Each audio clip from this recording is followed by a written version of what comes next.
Hey guys, welcome back to Advice Corner, the series that with this video we'll have only 3 uploaded episodes, so not much of a series, not much of a consistent series, not much of a consistent uploading schedule for it, but it's just a thing when I want to vlog some opinions. And I want to start off by saying I do have a little bit of a script, so it might come off a little inauthentic, and also it's not much of a good script because I wrote it at midnight, so bear that in mind. But of course, there's a lot of things to talk about in the world right now, a lot of advice to give that I'm not qualified to give. But I almost more want to get your advice with this one, This isn't just me to you, this is audience back to the video producer. That's... I'm sweating bullets here and I don't know what to say, but yeah. So I'd like to start off by saying, I've just always felt like sort of an outsider, not in like a psychotic way, not like a, I don't care about other people kind of way, just like, I wish I was more connected to other people than I feel that I am connected. And part of being an outsider is you just generally, you like to make people think and you like to bring things up that are maybe counter to the mainstream, the way that everybody else is going.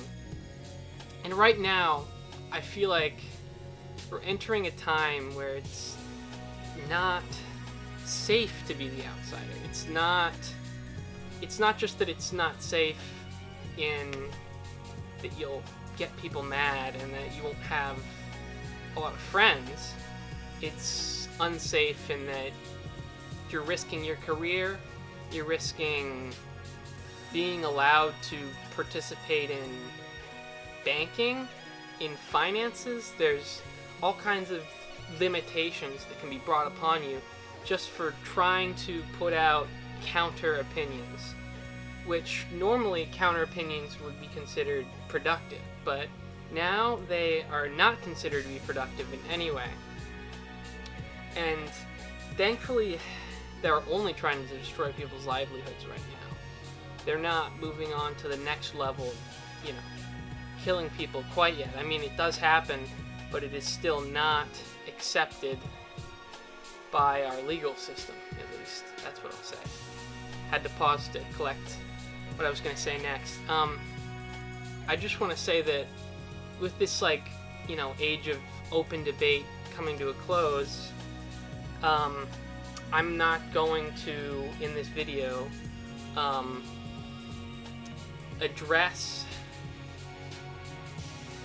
not going to openly, debate, these ideas. I'm more going to approach it from the standpoint of I want to get out what my core beliefs are and not engage in this unhealthy debate that they want you to do. They want you to say crazy things to get canceled. That's what they want. So establishing my core values. First, I'm going to say that before everything, I think comes God, the benevolent creator. I know that's a controversial statement online. There's a lot of atheist people, a lot of agnostic people. I'm not even necessarily saying in a Christian sense. I'm saying from a philosophical angle, I think God comes first. And not to say that I don't believe in it from the other angle, the religious angle. I'm just saying that from a philosophical angle, I believe there is objective truth and that there is a God which that is based off of. So that first is the foundation. Everything else will be founded on that, and things will harken back to that I believe. So second, I want to say that morality is determined by God's law, not man's law, and that a badge doesn't determine your morality, which is what people, that's very mainstream to believe that now. But I also say that, the movement that you're part of does not make you a good or bad person. I'm not going to go into this dumb, there's good and bad people on both sides, and, it's not I'm not going to say that it's not, balanced towards one side, because I do definitely have an opinion as to which side has more good or bad people, or which movement is overall good or bad. But you can't believe that your movement and everybody within it is infallible, because there are going to be people who are subverting your movement. There are going to be people who are doing bad things, no matter what side you're on. And that's not to say that, both sides are good or bad. That's for you to determine, for me to determine. But there's good and bad on both sides, because humans are not inherently good creatures. So I just figured out that was more of my third point. But yeah, I was also going to say that the local state laws, the Constitution, is not, in my opinion, the peak law. I think God's law comes above that, and I think that is ultimately what this country was founded on. The money says one nation under God, and that's not to say even to mean that you have to believe in God. It's just that you believe that, your country is not the ultimate. There has to be something above that, because it's so material and meaningless without, the next level of morality above that. And specifically going into the Constitution, there's a lot of people who are politically, they are constitutionalists. They say whatever the Constitution says. Well, you can amend the Constitution, and the Constitution can be amended to say a lot of things, and those may or may not be good things depending on what you believe. I don't believe that Roe v. Wade is a good decision. Maybe I believe that, maybe I don't. But, So thirdly, we already sort of went into this point. It all runs into each other, because, same set of ideas, same person telling it to you, so, you would think that would happen.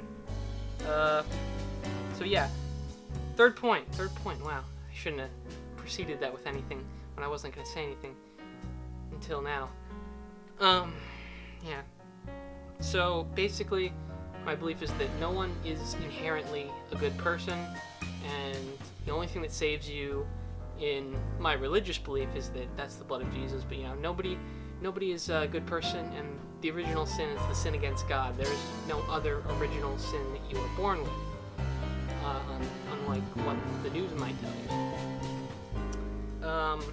Yeah, third, no man is inherently good, and the goodness that you have in the human sense, that what that comes from is, interacting fairly with those around you. It's not as much what organization you're part of.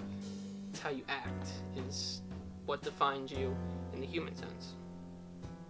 And that's not necessarily being nice to everybody. But hey, yeah, we're back. Had to do something quick. New scenery, more variety to the video, better content, right? That's what you want. That's what you want, right? It's better content, because that's what's king. Content is king. Okay, so yeah, I think I left on something about be fair to people, not necessarily be nice to everybody. What I mean is you should treat everybody with respect as a default. As a default for people who, you have a reasonable assurance that they're going to reciprocate and, be nice. You should be nice in return. You should, once someone has lost your respect, you don't have to necessarily be as nice to them and act the same way. That's obviously not expected. If someone breaks into your house, you're not going to respect them as much as the person that you see when you're paying for your coffee at Starbucks. It's a different thing. It's a different thing entirely. And to act like you should respect everybody, even when they come into your house and they try and hurt your family. That's not reasonable at all. It's not reasonable at all to expect that. And I think the people that it's most important to treat well are the people in your life, the people closest to you. Your family first, then your friends, loved ones, and then comes the community. You gotta act well to the members of your community that that deserve your respect. Act appropriately to them, don't immediately, jump to this attitude of, conflict. It's always not good. Some people think that, the world owes them something, and, they gotta, act like a jerk to everybody, and, that's, it's not a good thing to be. And, you of course know that I'm saying this because that a lot of people think that if they join the right movement, if they join the right cause, they donate to the right charity, it automatically wipes out the fact that, in their day-to-day life, in their day-to-day actions, when people aren't paying attention, when there's no airtime, they just aren't a nice person to people, and they do these publicized things, these very public acts, to make up for that, to try and even the scales. It's a very narcissistic thing, not necessarily to donate to charity and do things that, you think are good, but to do those things as a way to cope with not being a generally nice person. And I'm not going to name names, but there are certain movements out there that have more of these people that are, claiming to be good activists when they are just coping with the fact that they, they aren't very nice people. They don't act properly. And sometimes they've been treated negatively, but sometimes that's because, either they're sinning against God, they're doing something that's immoral, or they're just like pissing people off by doing something that they don't know is, pissing people off. So, they think that the world has come to attack them. Wow, that one might come back to bite me, but yeah, whatever. So yeah, as I said in the beginning, very tough times to be an outsider, not necessarily immediately believing everything that's being put out in the news and in the public and is the mainstream. It's very tough. Yeah, I'm very, very oppressed, No. No, I'm not oppressed. I'm not going to do that. But, yeah, I'm just going to say that, I didn't say the controversial things that maybe I believe, maybe I don't believe, because, that's not going to get you anywhere now. That's not the economy that we live in. That's a false economy now. So, yeah.